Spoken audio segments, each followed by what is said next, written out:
Çardak Cami kavşağında meydana gelen kazada şarjlı bisikletiyle kapalı minibüs çarpıştı. Kazada bir kişi yaralandı.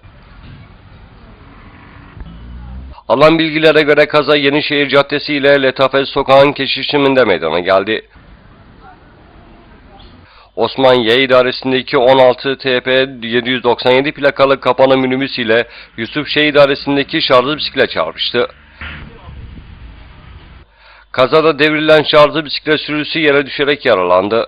Yaralı şahıs olay yerine gelen sağlık ekiplerinin ilk müdahalesinin ardından ambulansla İnegöl Devlet Hastanesi'ne kaldırıldı.